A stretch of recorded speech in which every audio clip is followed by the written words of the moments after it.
there is a Kenya FA election coming up. There are some candidates who felt that the composition of the board, of the electoral board, is in conflict with the domestic laws captured under what we call the Sports Act of 20. We have, or in Kenya, there is a Domestic Sports Act. So they felt that the composition of the board has some people who have some conflict of interest, and they may not be impartial in the execution of their roles. So they have filed simultaneous cases, one with the Sports Disputes Tribunal, which is mandated to handle all forms of disputes within the sporting fraternity.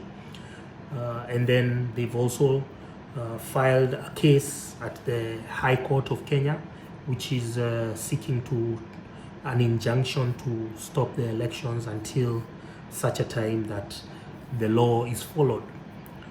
This creates some challenges because, as you know, FIFA has a policy of non-interference, especially with its domestic affairs and elections.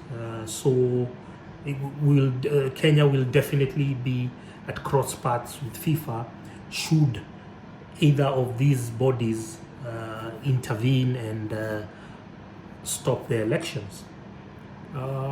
What is the mood on the ground? I would say people don't really care about the threat of a FIFA ban to the ordinary Kenyan it doesn't strike that fear, in other countries, like Kenya is a different country like Sierra Leone. Sierra Leone, they've been held hostage by FIFA because of, they've been held hostage by FIFA because of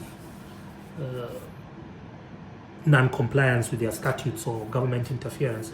In Kenya, I think the public mood is against the federation, coming on the heels of a failed or a lackluster campaign in the Africa Cup of Nations, and allegations of fraud and corruption, where the government contributed roughly $2.5 million in their kitty, and there was no value for money. And currently, after $2.5 million, barely 4 or 5 months down the line, the federation was already crying they don't have money. So the mood in Kenya is not really supporting the federation or their position. Nor is the public, afraid of that threat of FIFA. I think the public is saying let FIFA do what they want, because it will also provide the people internally an opportunity to clean up house, whether it's getting rid or whether it's doing what, whether it's finding consensus. I think that form of intervention will eventually lead to that point. It's not the first time Kenya has been banned. In 2004, Kenya was banned. 2006, Kenya was banned again. So it's a familiar territory which looks inevitable going by the look of things.